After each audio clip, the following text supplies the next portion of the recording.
See, I was scared of speaking in front of people. Come on.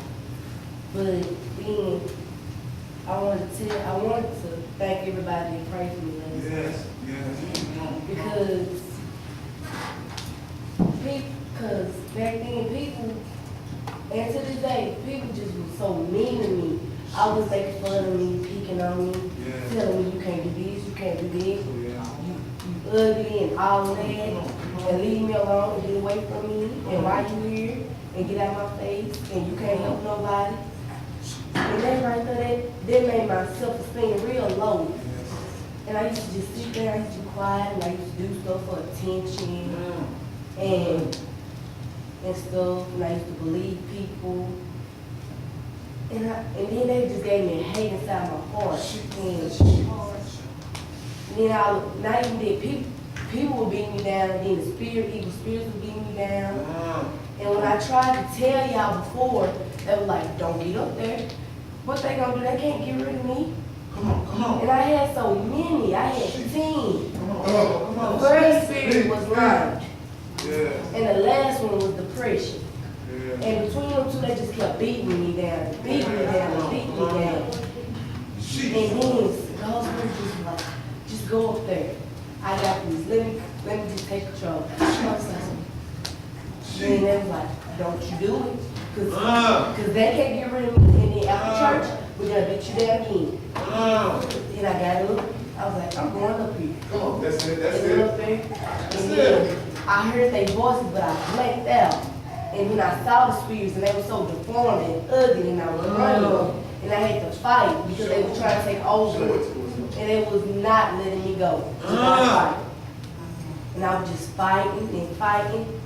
And then the light flashed right in my eyes. And the light out. I came out. And I don't know what y'all saw, but I saw those spirits run. I saw them run right out this door.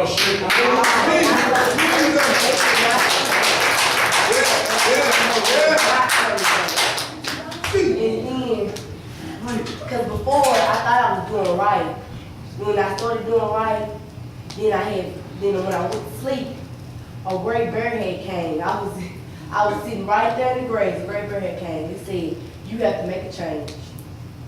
And I said, okay. So I started changing. I thought I was doing good. Then I had another dream, but this time it was an eagle. And it said, you still not doing the right thing. I said, okay, what do you want me to do? And then they told me I had to come back to this church, and I had to get prayed for all over again. So I was like, okay, is it going to work this time? It's going to work this time. I told you what to do. So of course it's going to work this time. Because at first it didn't tell me. I was asking what to do, but I hadn't woke up. So I came back. They prayed for me. And ever since then, I ain't had no more problems. Come on, man. Come on.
don't know about y'all, but I'm grateful. I'm grateful for God just healing me and just making me over. Yes, I'm grateful for the things that you have done. Yes, I'm grateful for the victories we won. I could go on and on and on about your words, because I'm grateful, grateful, grateful just to praise you, Lord. Flowing from my heart, and all the issues of my heart is gratefulness. I just come to encourage y'all, no matter your trials, no matter your tribulation, no matter what storm comes your way, God is here, He's able. He's able to restore you. Just by me being here on the street yesterday morning, on last night, God is able to work a miracle. God is able, He's doing it now. I'm just grateful because God is in this place. Yes, I'm grateful for the things that you have done. Yes, I'm grateful for the victories we won. I could go on and on and on about your words, because I'm grateful, grateful, grateful just to praise you, Lord. Flowing from my heart, and all the issues of my heart is gratefulness.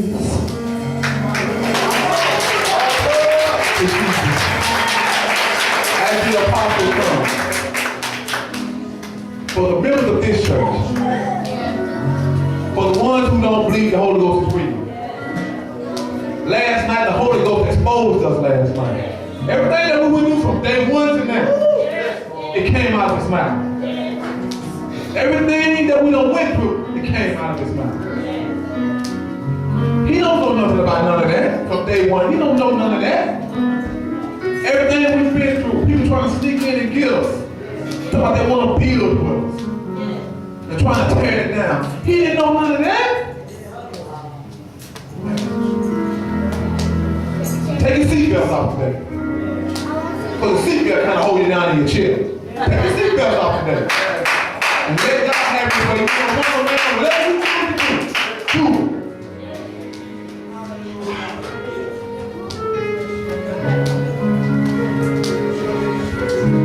Hallelujah. God is awesome. And He's worthy to be praised. I say He's worthy to be praised.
We heard a lot of testimonies.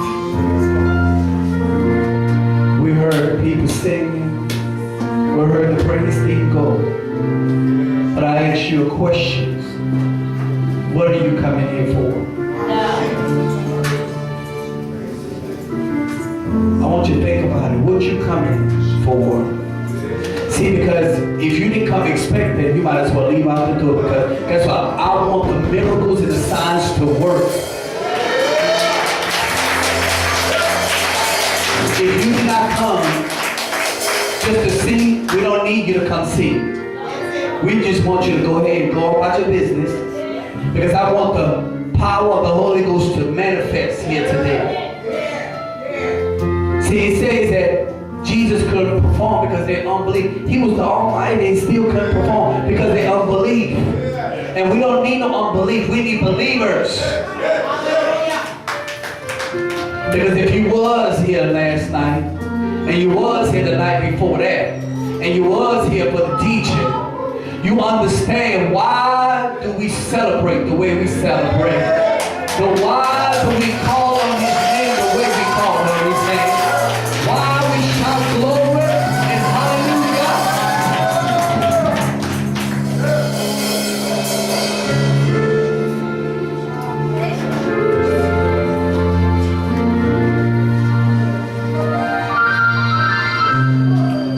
See, it is all about Him. Apostle Brown said something to me a few minutes ago, and I said that earlier. I said 3 are better than 1. And then he said 3 strings is harder to break down than 1 string. 3 is strong, makes a strong rope. We are here to hear the authority and the movement of the authority of the Holy Ghost. See, there is a movement that's taking place. The kingdom, you know what Jesus said, the kingdom has come. The kingdom is already here. Do you want it? Do you want to receive it? Do you want it like the Bible said? See, because all we worried about is how much bills we have to pay, or what they're going to say about me, or what's going to happen tomorrow. Am I have a house to stay in? All they're worried about that, but are you worried about the number one thing, your soul today? See, because the houses is going to stay. The beautiful car is going to stay. All this stuff is going to stay, but your soul will not stay in this earth forever. I haven't met nobody's soul that stay here forever. I haven't met somebody yet alive. Even I'm going to tell you what the Bible says, not even a day yet. None of us have lived a day. Only one person in the Bible history has lived 1 day, almost a day, and it was Methuselah. Almost 900 plus years. 1 day, not even the first creation that He created man did not live a day. And guess what? He was righteous. Because he was, even though he sinned, he still learned to serve God. But why did he live a day? And we're not even living. I don't think we haven't even lived an hour yet. Not even a moment.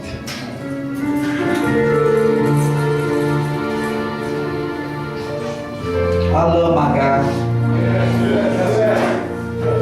I love Him. But all I want you to do, I want you to receive from the abundance. It's time for you to come to the tree of life and eat of it. Fill yourself with it. Say, Lord, I want you to just fill me until I can't feel no more. Fill my cup and let it run it over. See, that's what it is when we do that, right? See, but a lot of times we don't want to be filled all the way. We just want a little bit. Because when I need God, I can pull him out of my pocket. Let me tell you something. God is not a prostitute. Brothers, sister, he's not your sugar daddy. Children, he's not the ice cream man when you want it. But he's a God. And he's a terrible God. One that won't have no mercy. He said he'll go all the way to the 4th generation. Because you won't serve him. He'll curse your whole generation down. But I love him because he died on the cross for me and for you. And it was mercy that kept him up there. It was him that saw you today, that you're going to be here. It was his grace that saw you as well. But today is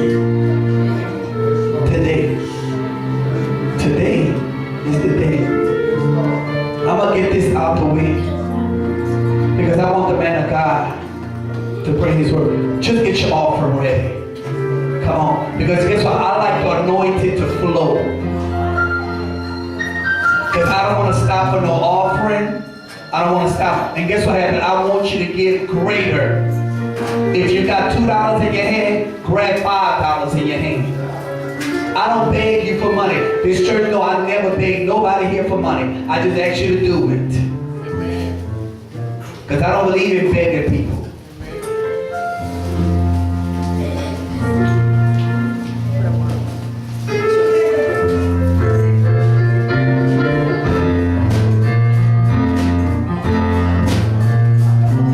Let us all stand and start from the rear.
Nobody move. This is an offering unto the Lord.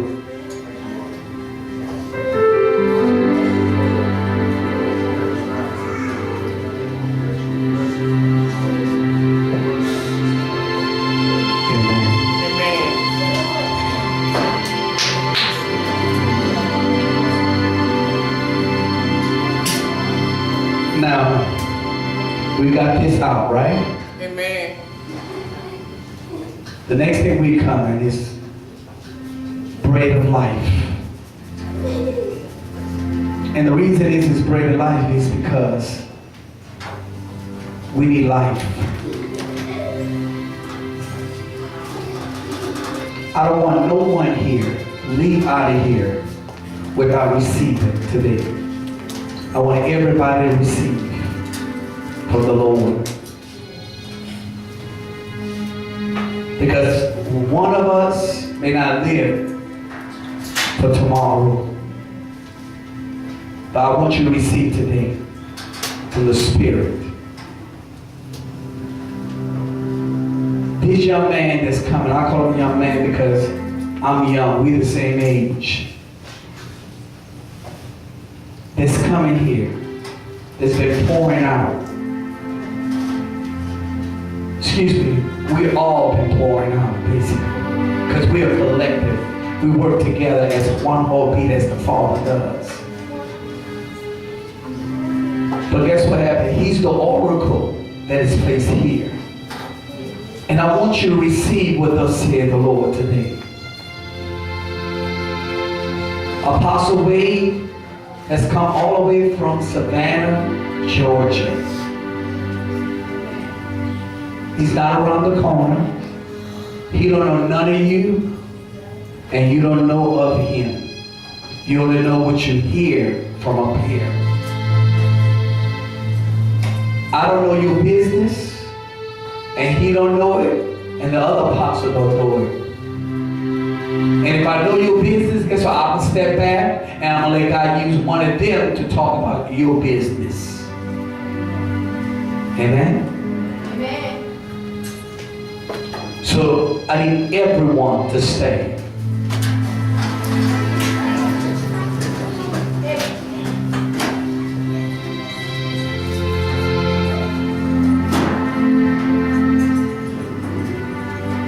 I'd like to present to you and to others our very own brother, friend, apostle in the gospel, Apostle Renaldo Wade, all the way from Savannah, Georgia.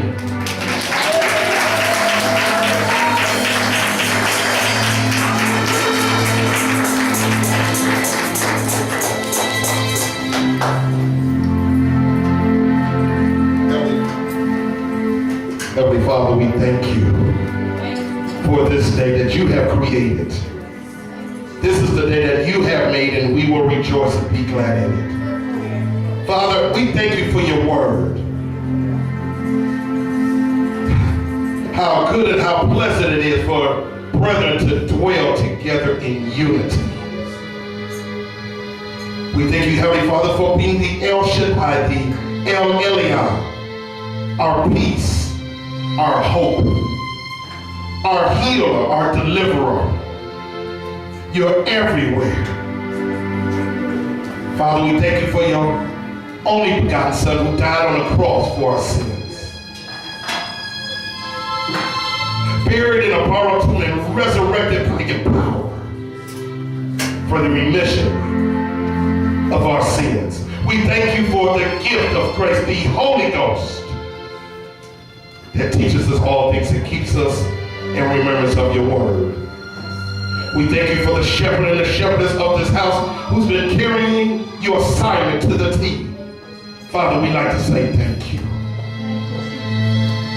Father, I thank you for my brother, Apostle Kelvin Brown. I thank you for putting him in my life. Father, you said it through your word that we're to travel in twos. Father, I thank you. Father, I thank you for the prophets. They are your mouthpiece. The evangelist who loves to spread the gospel of peace.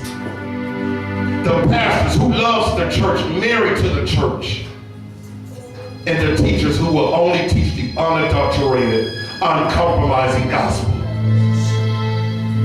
Father, we bless you that everybody has made it into your house safely, expecting something from you. Father, it has nothing to do with me. This is your vessel. Use me, Holy Ghost. Arrest my soul and my spirit.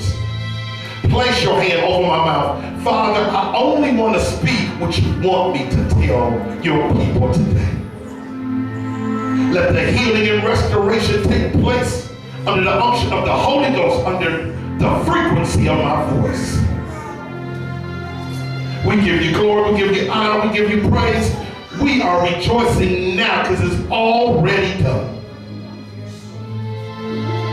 All of these things that I ask in the name of the Father, the Word, and of the Holy Ghost, the three that bears witness in heaven.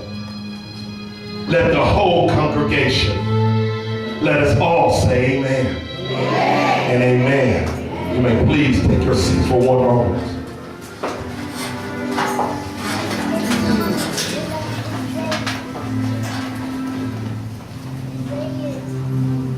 We have had a very powerful 2 days thus far. We have heard a testimony from a young lady who had 10 demons in her.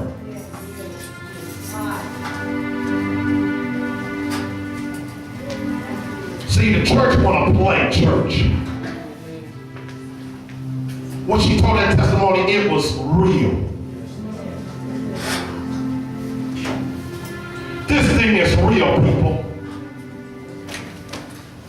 It's no time to play around. We don't want nobody to leave here without receiving what the Father has for them.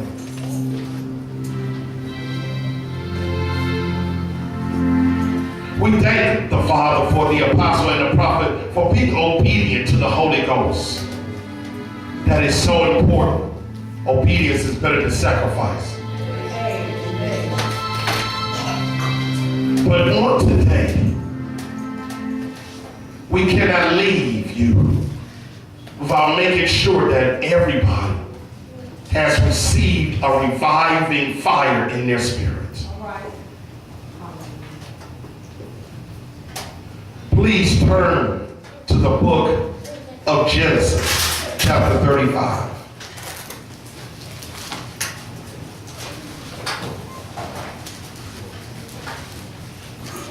Genesis chapter 35, we're going to start at verse 1 and we're going to read to verse number 10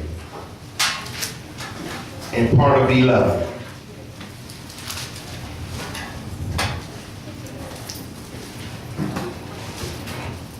We're starting to see, my brothers and my sisters, we're shifting out of the summer season and into the fall.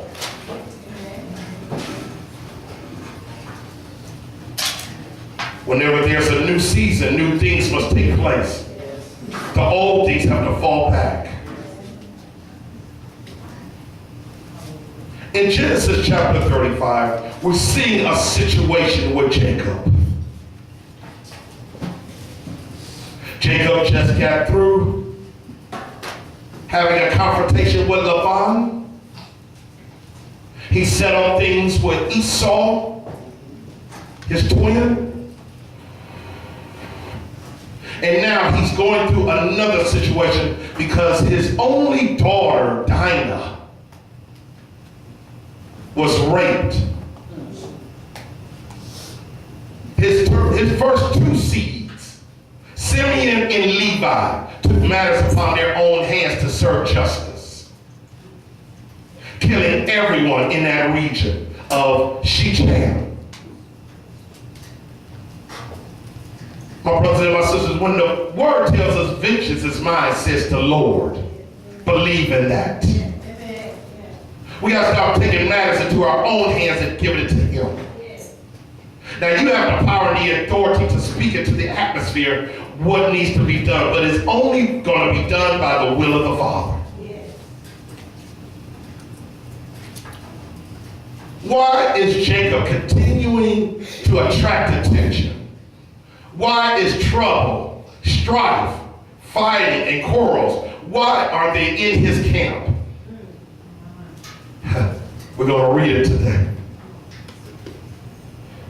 And Yah said unto Jacob, arise, go up to Bethel and dwell there, and make there an altar unto Yah that appeared unto thee when thou fleest from the face of Esau your brother. Then Jacob said to his household and to all that was with him, put away the strange gods that are among you, and be clean and change your garments. And let us arise and go up to Bethel, and I will make there an altar unto Yah, who answered me in the day of my distress, and was with me in the day which I went. And they gave unto Jacob all the strange gods which were in their hand, and all their earrings which were in their ears, and Jacob hid them under the oak which was by Shechem. And they journeyed, and the terror of Yah was upon the cities which were around them, and they did not pursue after the sons of Jacob. So Jacob came to Luz, which is in the in the land of Canaan, that is Bethel. He and all the people that were with him. And he built there an altar, and he called the place El Bethel, because there Yah appeared unto him when he fled from the face of his brother. But Deborah, Rebekah's nurse, died, and she was buried beneath Bethel under an oak, and the name of it was called Belal-Bakut.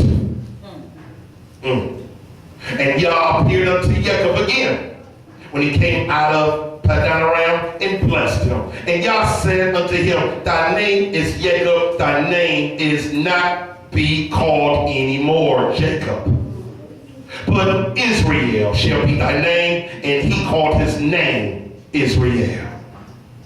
Yah said unto him, I am El Shaddai. Y'all didn't catch that. Y'all see God Almighty there. I am El Shaddai. Be fruitful and multiply. I'm going to stop here. May the Lord have a blessing upon the reader, hearer, doer of his word.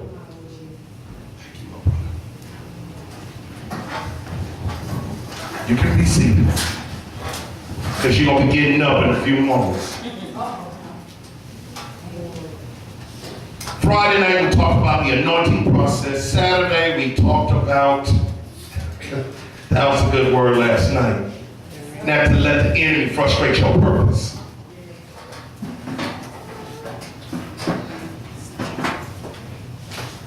We're seeing the seasons change, and it's starting to get colder a little bit. It's going to get colder around October, November, and the seasons are changing. And I'm talking to my sisters today. Y'all love going to the department store. Y'all love to shop, whether it's Macy's or whatever the department store. It might be Walmart, you like Wally World. I like Wally World. I ain't gonna even tell that to you and say y'all the only ones. But when the season changes, something else is taking place in the department store. They have to take the things off the racks of the past season and bring in the new merchandise of the new season. Y'all ain't cheering already. Y'all ain't talking about it. When you push out the things of old, and it makes room for the new merchandise to come in. And in order for the department store to get rid of this old merchandise, they have what we call a clearance sale. I feel the Holy Ghost right now.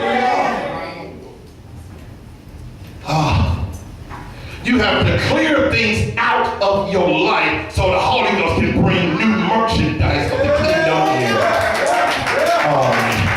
How do you expect the Holy Ghost to bring your blessings in and your healing if you're still holding on to old merchandise? Today's message is entitled, Everything Must Go. Everything must go. Everything. Devil, come get your merchandise. Everything must go.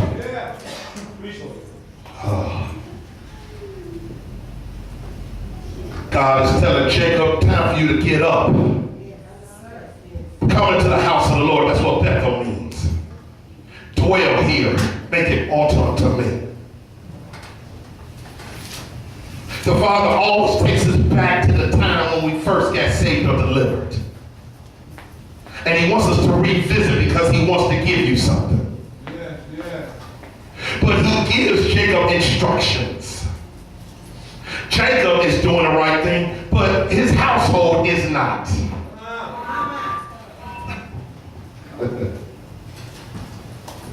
Apostle, prophet, y'all been doing the right thing. But someone in your household was carrying strange gods. Y'all ain't talking about that.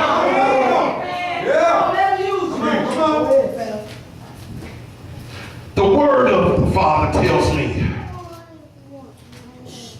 that when Laban came to visit Jacob, he didn't come for a friendly father-son visit. He came to retrieve his gods. sometimes we carry things that our ancestors did. We carry the strange gods that mama and them carried. And those are the same strange gods, those generational curses that's keeping us from getting our blessings.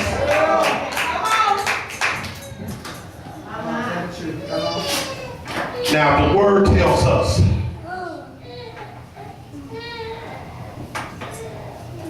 that it was Rachel, not Leah, but Rachel brought her gods, took the gods from her daddy and him. The scripture tells us that when he toured from tent to tent, looking for the gods, he came to Rachel. Rachel sits on them. Oh, you got people in the congregation sitting on gods, blaming the blood of something else. Not the blood of Jesus, but the blood of something else. I can't get up. Sitting on the same gods and preventing your people from going forward. Y'all ain't talking about it. You sitting on hurt. You sitting on depression. You sitting on divorce. But you won't give those pagan gods up. You sitting on money praising, pride, envy. Young men having their pants down. Do you know where that originated from? This ain't a fad that just started. It started in a prison. In California, they used to wear their pants down to show their crack, to let people know they was ownership. And he showed me to wear their pants like they all that. It lets us know. It lets us know that you don't know what you do. You need to know what you're doing. It's letting us who are older let us know that's open season for your behind. Because it lets people know. It let everybody in the sales know that you belong to your cellmate. Pull your pants up. You carrying strange gods. Having your pants down in your underwear showing. You wearing pants 3 sizes bigger than your narrow tail. And I can't buy no pants because you take it all pants. I want my size 42.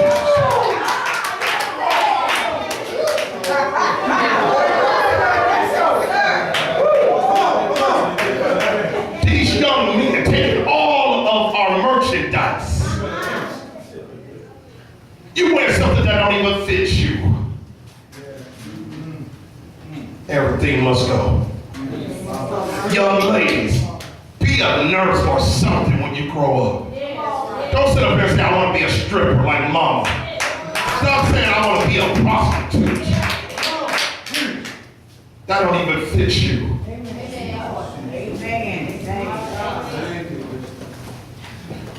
Jacob told his household and everybody that was with him, put away those strange gods. He said, be clean and change your garments.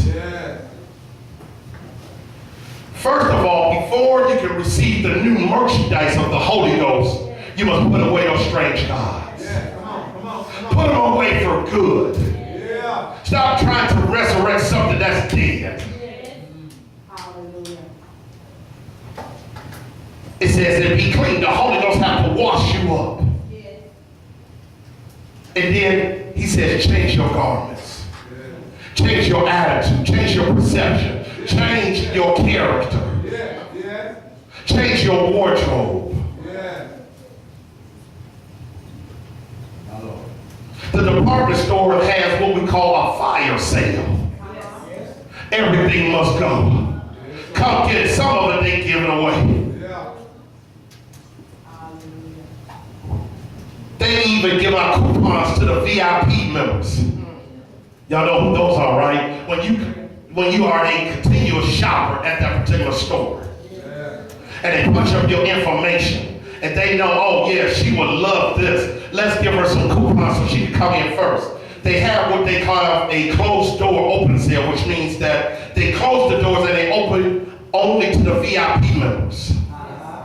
And they come in first to retrieve the old merchandise. Then after that, then it's open to the public. See, the Holy Ghost has already backed up his trailer up into your warehouse. Come on, come on, come on. And he's been waiting for you to clear your old merchandise so he can bring in the new merchandise. Yeah. But we keep sitting on sorrow and pain, and we keep complaining about Jesus. Why am I going through this? Why not you? Everything must go. Even in your very own closets, your natural closets, you still holding on to that same dress or that same shirt. Got holes all in the elbows. Girl, that's my favorite shirt. Let it go, because Father wants to bless you with some new merchandise. But you want to hold on to the same old car. People get too comfortable, Apostle. They get too comfortable because they sit on God's grace. But you know your grace can run out on you.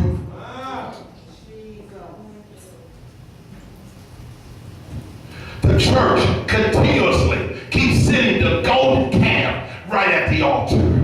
Y'all didn't catch that. The Israelites, because they didn't see God, and Moses is nowhere to be found. Let's build a golden calf, and then we're going to call him Yah too.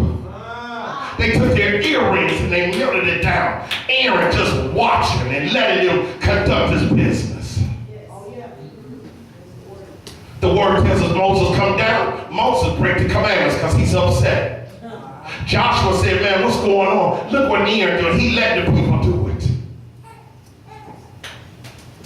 There are leaders, my brothers and my sisters, in which, watch this, these leaders are not going to let you do this no more. You can't bring pagan gods up in here no more. You can't bring strange idols up in here no more. Which God are you serving? Everything must go.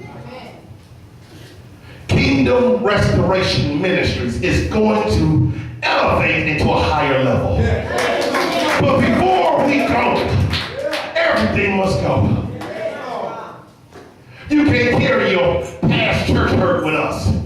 Keep that behind. You can't bring around what your parents that told you. You got to leave that behind. Stop talking about what deacon such and such at another church told you. Leave that behind. The reason why Jacob could not go to the destiny is because of his household.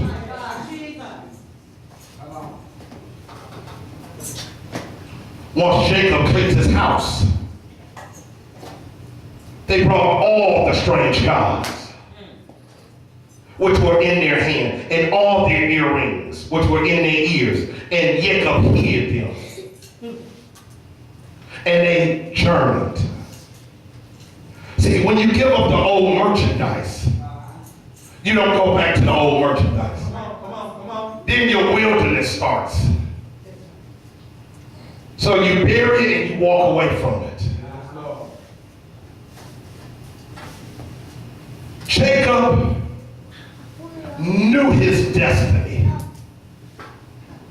The household even knew the destiny. But they still was holding on to old mess and foolishness. The church today hold on still to old foolishness. Everything gotta go. If you got a problem with your brother or your sister today, let it go. Bury that hatchet. Tell them that you're sorry. Forgive them for what they've done to you. Because the more you hold on to that unforgiveness, guess what? The Father can't forgive you. Did he say in the word? He prayed and he said, forgive us as we forgive those who trespass against us. So that's the word talking to us. But we still hold on to what our brother did. How much he owed me. He owed me money. He owed me a TV. She owed me my curling arm. Y'all argue over anything.